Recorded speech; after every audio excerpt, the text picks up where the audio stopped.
Welcome back to the Howling Podcast, episode 3 with yours truly, Jordan Decker at JD605, Chad Berger, and Mark Wen. Good evening, fellas. Hey, Jordan, how are you?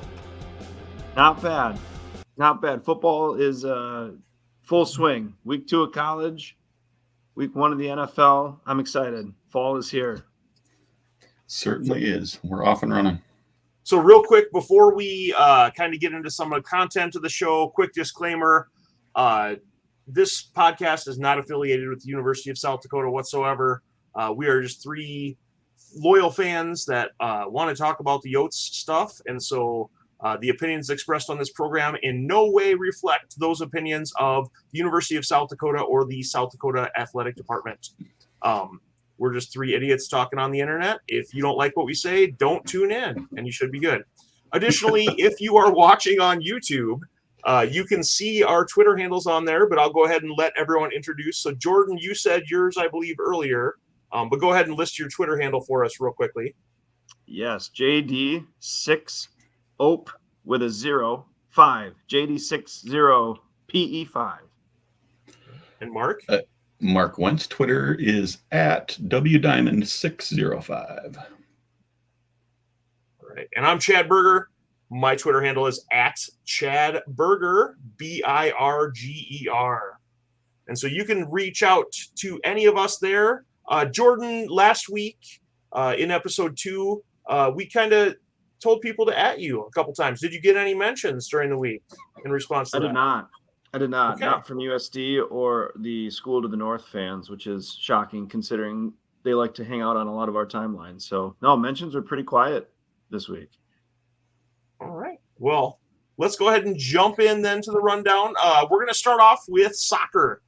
So soccer had a couple matchups over the past week, and so we'll go ahead and start off with Mark. Tell us about the Central Michigan matchup and results. Yeah, the soccer this weekend was kind of good news, bad news. On Friday, we traveled to Central Michigan. The bad news is at halftime, we were down a goal. The good news, I keep disappearing.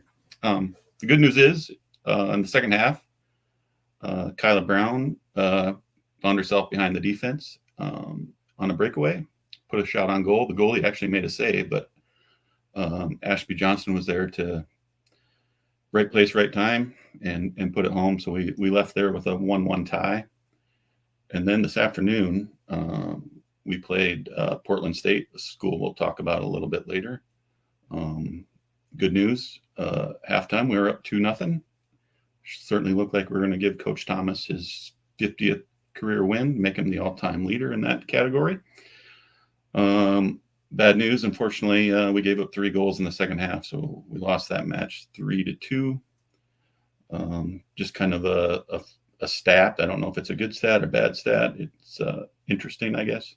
We've scored 12 goals this year by 9 different players. So that's and I believe soccer will be, they're going west. I believe they're at Northern Colorado and Wyoming on Thursday and Sunday, respectively. So.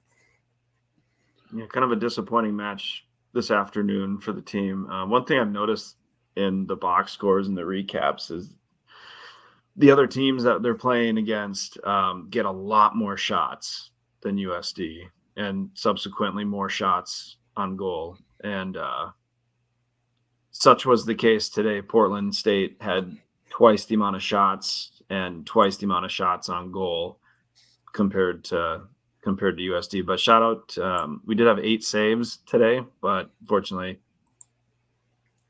another 3 of them went through. So yeah, I remember texting you guys just like, what happened? Yeah. Disappointing, but a couple of chances coming up this week on the road to get back in the win column. Yeah, hopefully we can get Coach Thomas's 50th and get that little accomplishment behind us. And as Mark mentioned, the team will be at Northern Colorado in Greeley, Colorado on Thursday, September 12th at 8 p.m. And then in Laramie, Wyoming to visit the Wyoming team on Sunday, September 15th, and that's a 2 p.m. Start. And I believe those times, both those teams are in Mountain Time Zone. I believe those times are Central. Right.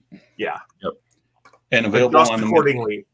Right. They're available on the Midco Sports app, so you can tune in and watch them. All right. Well, let's go ahead and talk a little bit of football then. So it was a big weekend of football. I know I spent a lot of time on football games and watching football. What did you guys watch? Let's start with Jordan. Jordan, what did you watch this weekend for football? Yeah, so I didn't hear of any watch parties. I tried to get some going, but everyone I was reaching out to were out of town and busy with life. So we went to B-Dubs in Sioux Falls, and well, with screens, but mostly watched the USD game, had it on, a lot of screens in there, but was kind of forced to watch the Cyhawk game, Iowa State. A lot of Iowa fans that were in the bar that were rooting for USD, whether they were USD fans or just anti-Wisconsin fans. But so the Iowa State game, and then the Notre Dame Northern Illinois game, which, if you don't know me, I am a big Notre Dame fan. So thoughts and prayers, please, for the Irish after paying Northern Illinois $1.4 million to come into South Bend and beat them. But yeah, honestly, after the 2:30 slot, college football was dead to me this weekend. And shout out Northern Illinois. Wesley Bishoner is actually on the coaching staff there, I believe. So we'll give him a quick shout out. Name that's familiar to a lot of Yo fans.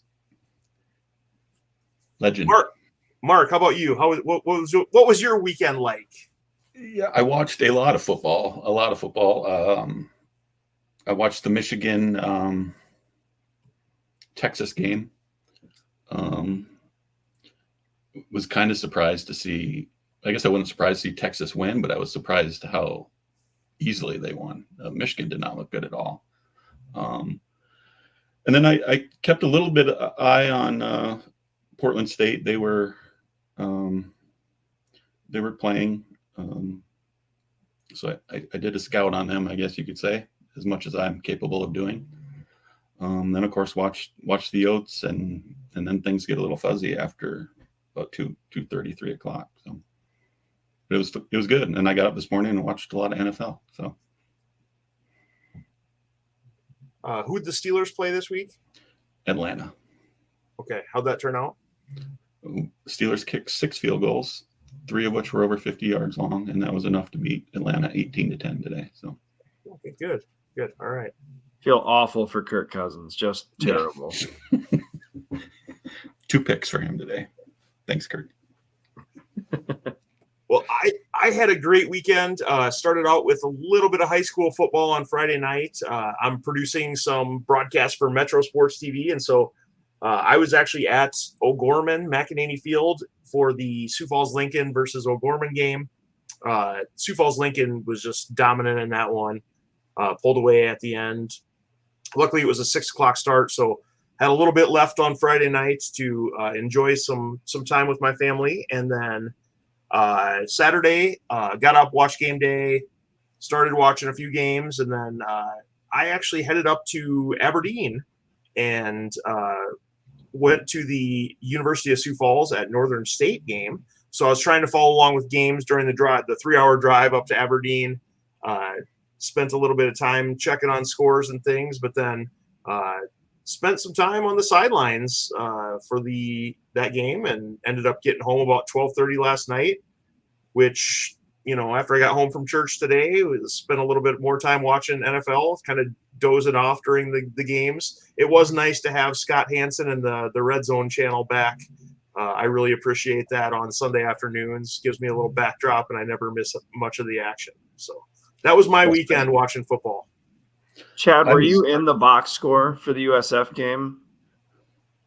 I did not officially make it into the box score, but I did. I should have pulled up the video, but I did actually catch the University of Sioux Falls quarterback, Camden Dean, did throw away a pass onto the side, threw it out of bounds, and I made the decision that I was going to go for it, and I made the catch out of bounds. It was a great catch, hands of an offensive lineman, but I still hauled it in, and it was great. Great throw, great catch. I saw the highlight. It was awesome. Nice job. Can we maybe get Celine Dion music to the video? Ooh, we can make that happen. We can make that happen. That's a good I just idea. picture the video and it slowing down as it hits your hands, and then the climactic part of the song comes out. Yes, that's going to happen. Consider that done. Yes. Oh, boy. I'm so happy that we had this conversation. All right. Well, as Jordan and Mark mentioned, USD played at Wisconsin over the weekend, and so let's do a review of that game. I'll turn it over to you guys to talk about what happened for the Oats. Go ahead, Jordan. Well, first off, a great showing by USD fans. I had heard they sold out of their allotment, 900, whatever it was. Obviously, probably over 1,000 Yote fans in Madison when it's all said and done. But the pregame festivities were great. Hundreds of Yote fans at the couple of locations they had. So if you follow a few guys on Twitter that posted pictures. So it looked like a great turnout. The sound of USD was there, so the band got to go on their yearly trip. So overall, a great atmosphere. I wish I could have gone, but definitely looking forward to next year making plans to head to Ames as USD plays Iowa State. But back to the game, while I tried to watch as much as I could, and B-Dubs also had the two kiddos, trying to keep them from running around. But I'm pleased overall with the way things went. The couple of instances, and Mark might touch on this too, were the not capitalizing off the muff punt. Only getting -7 yards after that, and then settling for a field goal. And then the drive that Wisconsin had, where I think we had 45, 46, 47 penalty yards, and they marched down. So just a couple of you want back, and they're right in the ball game most of the game. I feared like this was going to be close, and then Wisconsin would get like a late touchdown to make it look worse than it was. But this really was a one-score caliber of game that USD they had a chance. And that muff punt selling for a field goal when it was 17-10, that could have been, at the time, the difference of the game, I thought. But overall, pleased with the rushing game. Am I frozen? No, I'm not. Okay. Pleased with the rushing game. I wish my only complaint, here we go with the offense again. I just wish we could open it up a little bit more. Aiden and JJ, I think they're going to definitely work on this stuff. But there was one pass that he had to JJ in the front part of the end zone. JJ gets up and just like, you can see the look like, throw it up. Throw it up. I'm tall. Either throw it out of bounds, or I'm going to be the only one that catches this ball. So I guarantee Aiden wishes he had that one back. But yeah. So special teams, I thought, played well. Defense played really well, you guys. That was overall a really good game. Keandre Jones-Logan with the touchdown. I don't know if we have the clip or not, but definitely go check out USD's football and college football on Fox too. The run by, and Stephon Logan, his dad, former Yote great, NFL player. He posted a funny reel of him just like yelling at the screen and like, this is what you got to do. Feed my boy. Like, it was just like, feed him. And it's great to see, but I'm very confident in our running game, and we'll get to Portland State here in a second, but very confident in the running game the next few games for sure moving forward. All right, Mark, before we come to yours, if you're an offensive player or coach once again, and you want to add Jordan, I went ahead and put his Twitter handle up on the screen. So go ahead and do that. It's at Jaden60PE5. I know there's so many other factors, but it's just like one of those where you're watching. I wish we would take some more shots middle downfield, but that's why I'm a fan and not in the booth. Yeah, I agree with everything you said. the way the game started out, we defer, we kick off, they drive down, and with relative ease. Again, some big plays in the running game, particularly as I recall. And in a blink of an eye, we're down 14-0, and you're like, well, this could get ugly. But then if you tell me in the second half we're going to be, 17-13 there at one point, and then in the fourth quarter have the ball around midfield down 7. I think I take that 100 times out of 100 at Wisconsin. I agree with you. There was some moments there where we were in Wisconsin territory. I believe it was in the first half. It was 4th and 4, 4th and 5, something like that. And we elected to punt. And it's easy for me to say sitting on the couch in Wakanda, South Dakota, but man, I would have liked to at least try to see what we could have give it a shot. And I think there was one other time that we elected to punt on a 4th and short too, but I agree. Like overall, it was, I'm pretty tickled really. The passing game still is a struggle. And I don't know, obviously in week 1, we're playing Northern, so we had no need to throw. And I don't know if, Aiden did get sacked a couple times, and one sack in particular was a corner blitz, and he took a big shot. So I don't know if that made him a little hesitant to call more pass plays. But everything we did call was short. And like you say, Jordan, no real deep shots downfield. I think we took one to Jake Martins there, but other than that, oh, sorry, Mark. No, other than that, like if you tell me we're going to lose by 2 touchdowns at Wisconsin and come out relatively healthy. I know we had an offensive lineman limp off there at one point, but I was pretty happy with the performance. I thought we played well. We didn't get bullied, No. They did pop off some runs on us, but it wasn't like we were getting manhandled. I thought Mark, that when you watched it, this was like the first time where we played an FBS school where I looked at the linemen, and yeah, there was a little bit of difference, but I thought that our offensive line and defensive line overall held their own. Like we're competing up front. And that's really encouraging because, as we know, the top teams in the FCS have similar lines like that, experienced deep lines like that. And I thought USD, they competed really well up front. Not to beat the same drum, but the passing game, like we need, when you look at the box score for the Wisconsin game, it's JJ, it's Carter, and then it's the running backs, and then a couple of receptions outside of that. So season's still very young.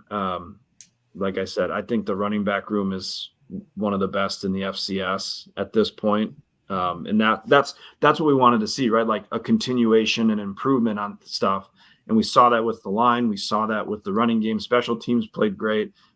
It's the passing game. Like how's that going to continue to evolve? And, do we kind of open the playbook more against a lesser Portland State squad? Right. And speaking of the running backs, I think we do have a clip from Fox Sports on the touchdown.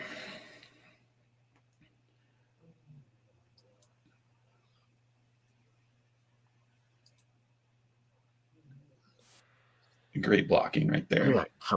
And look who comes into the picture right now. Yeah, that's what I was going to point out. I don't even know how he got down there. But yeah, that was awesome. He was looking to.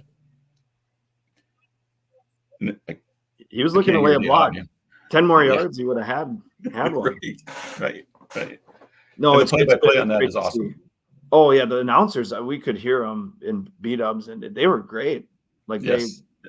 It's sad we have to say this, but there was no like San Diego or South Dakota State references. It was they did their research. They knew stuff about the players too. So it was a nice.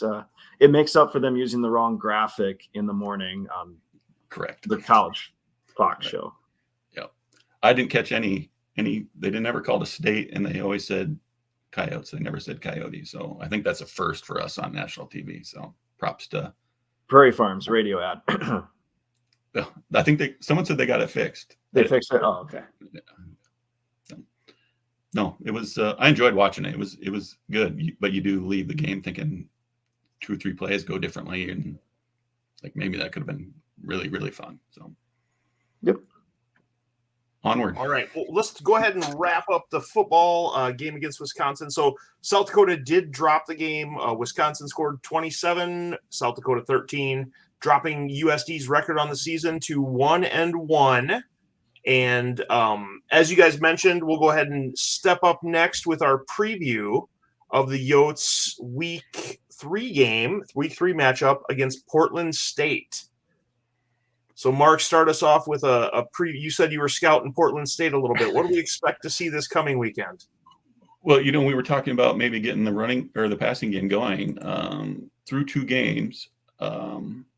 Portland State has played at Washington, where they lost 70-30, and they lost at Weber State 16-43. So they've given up 113 points in 2 games. There might be, based on the first 2 games, might be an opportunity to work on that passing game and be more balanced offensively.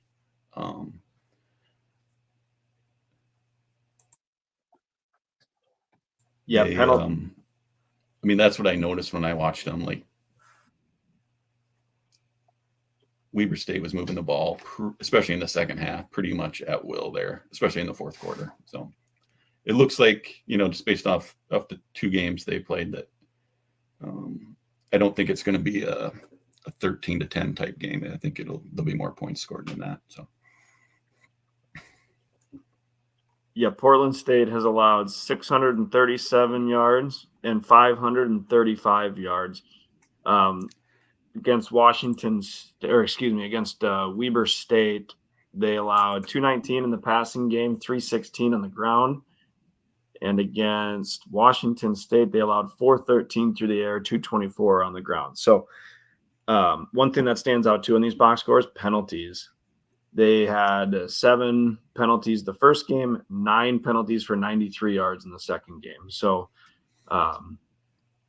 little undisciplined, but yeah, I'm with you guys. I think that this is a chance for us to get a solid road win, like a solid out of count. It's a Big Sky opponent. I know it's like a bottom middle, maybe bottom Big Sky team, but still a Big Sky opponent.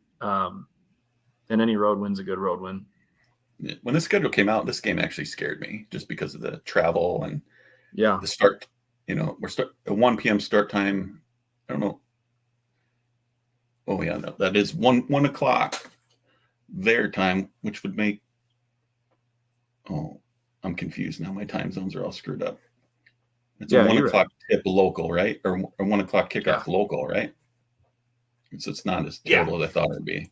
So it says 3 p.m. on the goyotes.com website. So that would make it 1 o'clock Pacific time.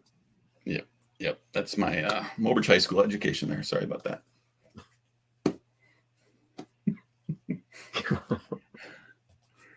Too many peach moonshine for you. Too much. Any parting thoughts on football?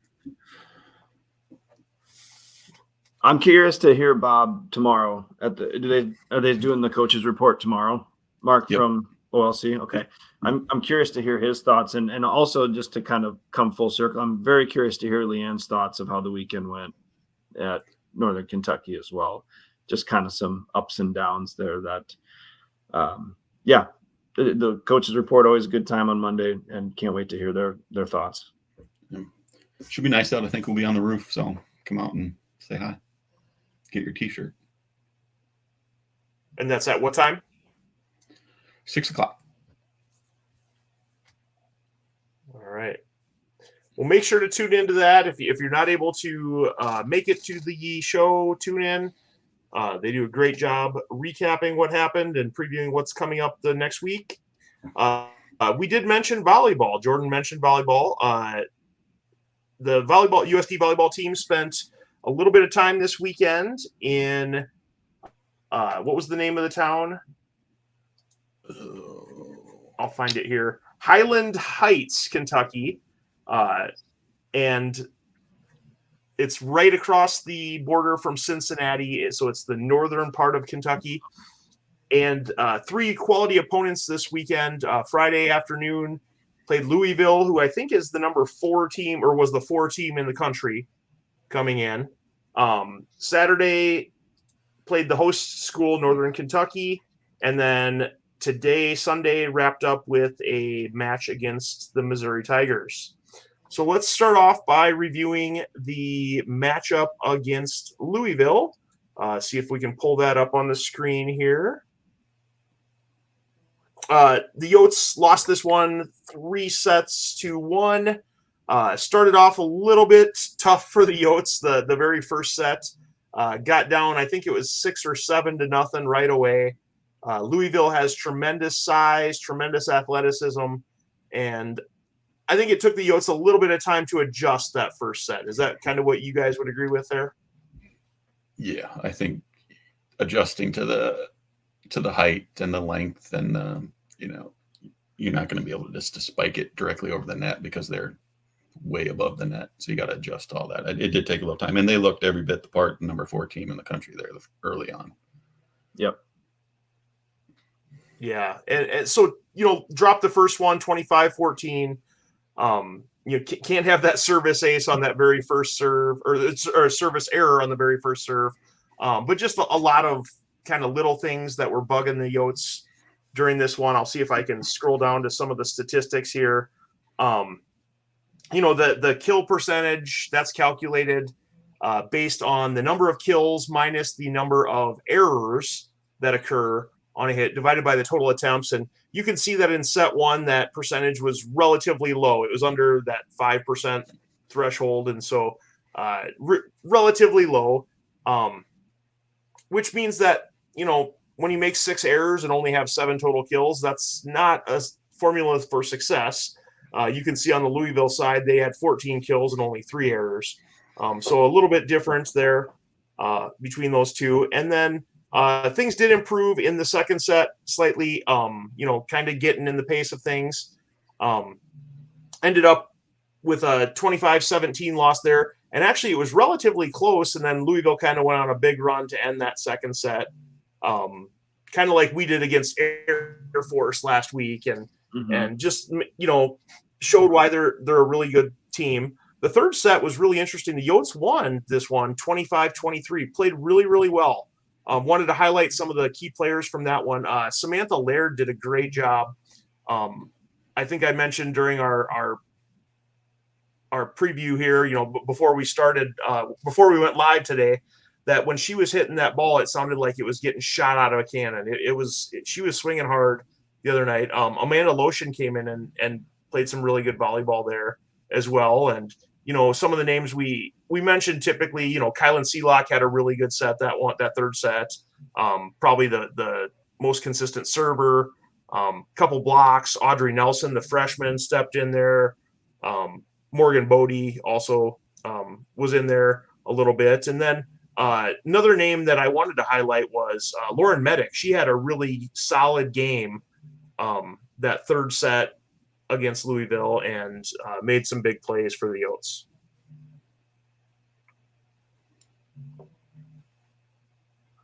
Unfortunately, the fourth set happened, 25-6. As much momentum as the Yotes had. That's not a that third one. Yeah, so it was what it was. I mean, Louisville's good. To take a set off of them, really, really impressive.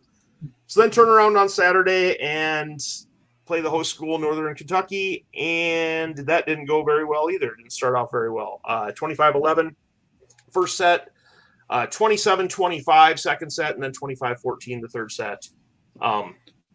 Losing that 3-0, getting swept by the Norse. Not a great way to go about things on Saturday. If you look at some of the statistics here, you can see that for South Dakota, things weren't essentially great on the kill end of things. Just not the optimal thing. Also blocks. Gee whiz, only 4 blocks the entire match versus 11 for the Norse. That was kind of a tough go around there for the Yotes. Couple game leaders here. You can see Lauren Medic led the team in kills with 11. Kylan Seelock had 8, and Bodie Morgan Bodie had 6. Elena Wolf had 2 aces. And so did Caitlin Clancy, and Avery Van Hook had 1. The lefty came up with an ace in that match. And then as far as digs go, Cameron Ferris doing what Cameron Ferris does, and led the team in digs in that Saturday matchup. So then shift to Sunday, where the Yotes took on Missouri, the Tigers from Missouri. And this one started off a little bit slow for South Dakota as well, dropping that first set 25-15. So I think, Mark, you mentioned earlier, basically after winning that third set against Louisville, the Yotes kind of had 5 in a row where it wasn't so great. Right. But outside of the second set against Northern Kentucky, yeah, it was nothing close there for 5 straight sets. So started wondering what's going on. Mark, are you able to ask questions at Coyote Report? Not anymore. Oh, I would ask her, what did you say after the first set?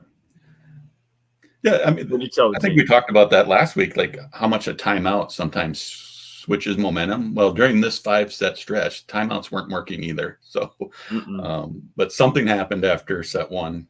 It was an early start. I think they started at 10 a.m. this morning. So maybe it just took a little while to get the sleep out of her eyes, and because things certainly improved, as Chad will tell us here.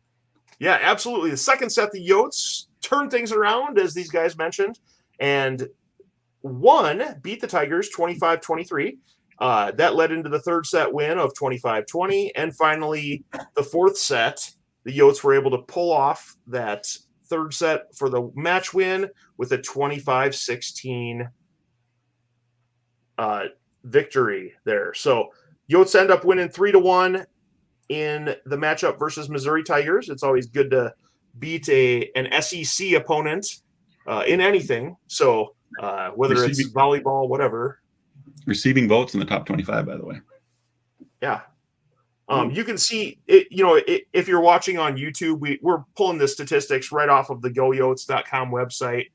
These are not statistics that I came up with by any means, but you can see the statistics on that website, and you can kind of see how well South Dakota, the first set maybe didn't hit so well, only about 11.8% kill percentage. But then after that, stepped it up a little bit to above that point, the 0.538 on that fourth set. So really started playing well, hitting the ball well. Only 1 error in that fourth set. Looked much Game better. leaders for the Yotes. Yep. Game leaders for the Yotes on this one. You can see the aces. It was raining aces. Cameron Ferris had 3 of them. Lauren Medic had 3. And Katie Clancy also had 1 in that one. Kills wise, Lauren Medic had 17, Kylan Seelock 14, and Morgan Bodie with 9. And as far as blocks go, the freshman kind of led the way here with 5 for Morgan Bodie. And Avery Van Hook, the setter, actually had 2 blocks in this match, which is kind of unique. USD runs a 5-1, which means that when she's one of the front row players, she actually is expected to get up and block, because otherwise they would only have 2 blockers in those rotations. And she does a really good job of getting up and blocking, getting her hands on those kill attempts and putting them back, hopefully with some Matumbo finger wags or a little something else along the way. But that's always good to see. So that's a quick wrap up of the weekend with volleyball. Any other comments you guys have about volleyball over the weekend? We're going through those stats. There was 2 matches there that Kylan Seelock was not the leader in kills, and that's got to be a long time since that happened before. Like, she's been pretty much our staple in the kill category for at least the last 2 years, once Junkie was done playing. So shout out to I can't even remember who, Medic, is that who? Yep, Lauren Medic. Yep. Yeah, Medic. Playing well, very impressive. Well, upcoming for the Yotes, the South Dakota Classic is coming up this weekend. So Friday the 13th on the campus of the University of South Dakota in Vermillion, South Dakota at the Sanford Coyote Sports Center. There will be teams from UTEP, Texas El Paso, Iowa State, Montana State, and South Dakota to play. On Friday night, the Yotes will actually host Montana State at 7 p.m. You can watch on the Summit League Network, or, I mean, just go watch. I mean, why not? We haven't been able to see a home match so far this season. And then on Saturday at 5 p.m., the Yotes will play Iowa State. And then Sunday, September 15th, they will play UTEP at 12:30 p.m. Break in our shiny new floor.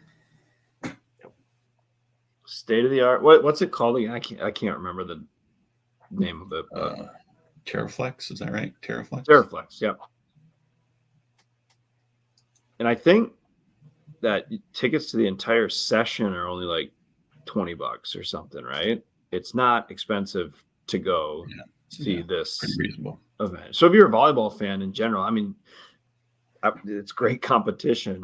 Texas El Paso is good. Iowa State's good. I'm not too familiar with Montana State, but it's still big competition, and it's a great weekend for volleyball. So if I wasn't moving to a new house, I would be going this weekend. Meet you guys down there in row 2. Absolutely. That's where we're at. I'll be there. Well, I'll have the kids, so we might be in bleachers. Might sit down in the bleachers, yeah. So, well, that's what happened this past week in University of South Dakota athletics and what's coming up the next week. So we do a segment on this show as well called the eye chart of the week. Mark, I'm still waiting for that graphic of you holding up the eye chart. Do you have the eye chart with you? Let's go ahead and hold that up. Mark is famous or infamous for holding up that eye chart during games when officials make bad calls. And so we decided to, if we see something that's a questionable call in life, in sports, anything that happened over the past week, we are going to designate those items as our eye chart of the week moments. And so we're going to go ahead and review. Remember, once again, these opinions are based on our opinions. They are not that of the school. And so don't hold them against anyone but us. If we have terrible opinions, don't worry about them. Unless it's Jordan and you want to add him on Twitter, go ahead and do that. That's completely fine. Bring it on, he says. Let's go ahead and start real quickly. Jordan, why don't you give us your eye chart of the week moment? I will. But before I do, tonight's episode and eye chart of the week, all brought to you by Wakanda Peach Company, where you can get all your peaches in Wakanda, South Dakota. Thank you, Wakanda Peach Company, for sponsoring tonight's episode and eye chart of the week. My eye chart of the week goes to the NFL owners and whoever was in charge of whoever created the new kickoff rule. It has been atrocious to watch. Preseason, week 1. I think I've only seen one actual kickoff return, so I very much look forward to regular kickoffs returning next year because this has been a train wreck. Just my opinion, of course. But that's my eye chart of the week, goes to the NFL owners who have approved of this rule change or this change. It looks just weird. I don't know. It's like the TV glitches. I mentioned that before we hopped on, but it's like you see the kick and then everyone's just standing there and then the returners are all going like this. There's no return. It's just like, okay, glad I'm here. Yeah, I agree. I'm with you. All right. Well, I'll go next for my eye chart. I actually have Chad Berger as the eye chart moment of the week. Chad, myself, to refer to myself in third person, have been at 2 Northern State games so far this year, and Northern is 0-2 in those games. So I apologize to Mike Schmidt and any of the fans up in Aberdeen that I have attended your first 2 games because apparently I am bad luck to the Wolves. I will try not to attend any of the rest of the games this season. Coach Schmidt, I apologize. That's my eye chart of the week. They'll get off the schneid. So before I give my eye chart of the week, I sprang something on everybody last week where I actually put this to a vote to let our dozens and dozens of listeners vote on who they think should win the eye chart of the week. And so last week, Chad Berger's nominee, the 8 Buns Minimum guy, won with 60% of the vote. My nominee Outkick got 30%, and Jordan Twitter Trolls got 10% of the vote. So shout out to 8 Buns Minimum guy. You're the winner of the iChart. I mean, it was an obvious winner. Clearly, right. If I had a burner account, I would even vote with that. Yeah, well deserved. But this week I'm going with, it was the first big weekend of football with both college and NFL going. And I'm sure many, many millions of Americans were in front of their TVs a lot this weekend. And I just find it super annoying that every commercial I have to listen to a political ad. And I'm not talking about, my least favorite politicians. I'm talking about all of them, even the ones I agree with. I just wish we didn't have to deal with that. And I get that's probably they're after the audience, but I find it incredibly annoying, and it ruins. I have to find the remote and find the mute button. So my iChart of the week is political ads during football games. I'd like to see them go away. 2 months, Mark, and we're in the clear. 2 months. I look forward to the and then we'll be back to the Whopper, Junior Whopper, BK commercials again. So I'll put this up on once again, I'll have a vote. You guys can go ahead. I was going to say, we were going to mention that in addition to our personal Twitter handles, which we clearly listed, you can also follow the Howling podcast on Twitter or X, whatever you call it. If you call it X, you're weird. But follow us at Howl with us 3, at Howl with us 3. And we'll go ahead and try to post show information. You can see we're up to 27 followers so far. So it's more than just our moms and us right now. I mean, we're getting there. Coach Amy's following us. So shout out Coach Amy. Yeah, we're excited about the growing this podcast and getting more followers and everything else. So thank you to those of you that have listened, who've watched, who follow us on Twitter, who pay attention to what's going on. And last week we did mention that if you see us out and about, take a selfie with us. So we do have some loyal fans. And so this one was posted on Twitter this week by Colin Char. He ran into me at Taco Tuesday. Weird I would be there. I don't know how he found me there, but so weird. Taco John's on Tuesday. And Colin took a selfie with me and posted it and tagged Mark and I. Sorry, Jordan. Apparently he wasn't offended by the offensive critiques that you gave last week, but he's looking forward to repping Wakanda Peach Company. So Mark will figure out how to get that shirt to him. So thanks for listening, Colin. We appreciate it. You're blocked, Colin.